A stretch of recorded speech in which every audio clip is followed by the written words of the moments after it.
The first seal breaks, not with a crash, but with calm. A white horse appears. Its rider wears a crown, but carries no arrows, a bow empty. Still, people follow him, not by force, but by desire. He offers unity, stability, peace. But peace without cost is always a trap. This rider doesn't conquer with war. He conquers with promises. And every promise costs more than anyone realizes until it's far too late to resist. Many see the white horse and think, this must be the savior. But that's the deception. He mimics the Messiah. He speaks like a leader, smiles like a friend, leads like a hero, and yet behind the image is control. Not loud, not cruel, subtle, quiet, strategic. He doesn't force the world to obey. He makes it want to. And when people surrender willingly, no chains are needed, only illusions. He comes during chaos, and chaos always creates hunger for hope, for order, for direction. He offers all of it, but at a cost not shown up front. Laws change, speech shifts, freedoms shrink, all behind a smiling face. He promises a new age, a better world, but only for those who comply. The rest, labeled as obstacles, and obstacles must be silenced, not with violence, just erasure. What makes this rider so dangerous is not what he does, but how people react. They cheer, they welcome him, they defend him. Even when truth fades, even when control tightens, they say, he's protecting us. And when fear wears the mask of peace, resistance looks like rebellion. The line between truth and deception disappears. And that's when his victory is sealed, not on the battlefield, but in the heart of the people. Religions speak of false messiahs. Governments speak of global unity. The media speaks of one voice, and somehow all point in the same direction, toward the rider. He becomes the center of trust, the voice of reason, the guide in the storm. But what if the storm is his own creation? What if the chaos he calms is the same chaos he designed? That's the genius of deception. Hide the cause, present the cure. People don't question him because questioning feels wrong. He brings results, he calms fears, he unites nations. But unity without freedom is control, and calm without truth is hypnosis. He doesn't silence critics, he convinces them to stay quiet. And soon, the silence becomes normal. Dissent feels dangerous. Doubt becomes betrayal. That's not leadership. That's domination wearing a crown of peace. His weapon isn't violence, it's narrative. He controls the story people tell themselves about their future, their enemies, their role in this new world. And once people believe his version, no other version can exist. He writes history while it's still happening. And once the truth becomes flexible, the foundation of reality begins to crack. That's how empires fall, smiling, clapping, blind. He doesn't ride with armies, but with influence, not with fire, but with fear dressed as peace. He says, you don't need to fight, just trust me. And they do. They hand over their decisions, their doubts, even their beliefs. He becomes not just a leader, but a symbol. And symbols are powerful. They don't need logic, they need emotion. And emotion blinds faster than any army ever could. Behind the rider's smile is something ancient. He doesn't come from nowhere. His spirit has echoed through history, in every tyrant welcomed with applause, in every empire built on silence. He's not new, just returning, repeating, perfecting. And now, in an age of speed and noise, his quiet strategy works better than ever. He no longer needs to hide. The world is too distracted to notice. He promises progress, but progress at what price? He offers peace, but what kind of peace demands silence? The rider moves fast, but subtly. He doesn't need to attack. He makes people lower their own defenses.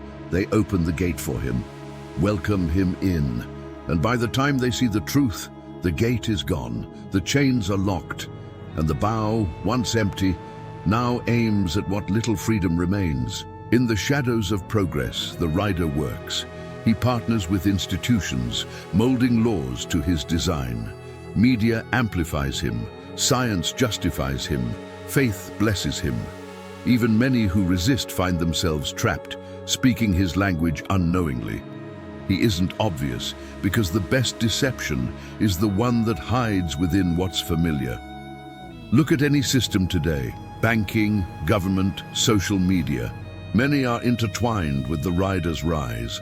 Each rule he reshapes, each narrative he controls, each fear he exploits becomes a link in his chain.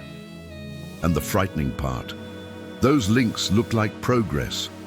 People celebrate them, unaware they're applauding the tightening of their own cages. He doesn't enter through force. He enters through consent, through persuasion, through fear, through a world exhausted by chaos. He offers solutions to problems he helped create. He speaks in calm tones while the world is in panic. And in that calm lies his greatest tool: trust. Once trust is earned, control follows willingly. Resistance looks courageous, but it fades without clarity. People confuse complexity for truth, noise for wisdom, fear for prophecy. The rider floods the world with labels: extremists, radicals, conspiracy. Anyone who questions becomes suspect, and through that, suspicion silences voices before they speak. The battlefield becomes internal, invisible, till it's too late. But this isn't the end, it's the test. To see who listens, who watches, who discerns. The first rider is not the final judge. He is the opening act. Behind him lie more darkness, deeper trials. How we respond to his rise will determine whether we survive what comes next. The crown sits now, powerful, deceptive, waiting. What will you do with yours? The rider doesn't destroy with fire. He burns minds, ideas, traditions. He turns right into wrong and wrong into love. He repaints the walls of morality with the brush of tolerance. Not real tolerance, but manipulation. He says, let's coexist, while erasing truth beneath the surface. And in that erasure, the soul of a generation vanishes quietly, without a single protest. He whispers not in fear, but in comfort. He gives people what they want, not what they need. Promises safety without sacrifice, unity without values, progress without cost. And people accept it, because comfort blinds. The moment the world chooses comfort over conviction, the rider wins, not with force, but with a smile that feels like hope, and a lie that sounds like truth. How do you fight what feels good? How do you resist someone who gives peace, food, unity? That's the brilliance of his deception. He conquers through gratitude. And the more people depend on him, the less they question. He becomes not a ruler, but a necessity. And when leaders become necessities, they're no longer accountable, they're worshipped. We are not at war with the rider's weapons. We are at war with his ideas. And that's the hardest battle, not of blood, but of belief. He doesn't destroy buildings, he redefines meaning. And once he controls the definitions, he controls reality. The world may still look the same, but beneath the surface, the truth has been reprogrammed. And most don't even notice. Still, the rider has one weakness: awareness. The moment people see beyond the charm, beyond the crown, beyond the bow, his spell weakens. His power is illusion. It feeds on ignorance. But when truth rises, deception fades. That's why his greatest fear is not resistance. It's awakening. Because once people truly wake up, the first seal begins to crack again. This time in reverse. This rider doesn't vanish when exposed. He adapts. He changes forms, shifts narratives, finds new masks. Just when you think you've named him, he evolves. But awareness is still power. Every eye opened is a chain broken. Every truth spoken is a crack in his illusion. And every soul awakened becomes a light in the fog of lies he spreads. One light can expose an empire of shadows. Some will say, it's just politics. Others will call it coincidence. But those with spiritual eyes see the pattern. The rider's methods are ancient, his agenda eternal. His success depends on our sleep, on our distractions, on our need for easy answers. But truth doesn't come easy, and light only rises when someone dares to strike a spark in the dark. History repeats because deception never changes. It only modernizes. Different names, different languages, same tactics, same blindness. But we have something ancient too, discernment. The rider hopes we forget it, that we trust emotion over spirit, speed over silence, hype over holiness. But discernment isn't loud, it's still. And in the stillness, you hear the truth. The crown he wears is borrowed, the peace he offers is temporary, the power he holds is permitted for a time. But his ride has an expiration. And when the final trumpet sounds, every lie will collapse, every mask will melt, and the true king will ride. Until then, we're called not to panic, but to prepare, not to fear, but to discern, because the white horse gallops loudest when no one's listening.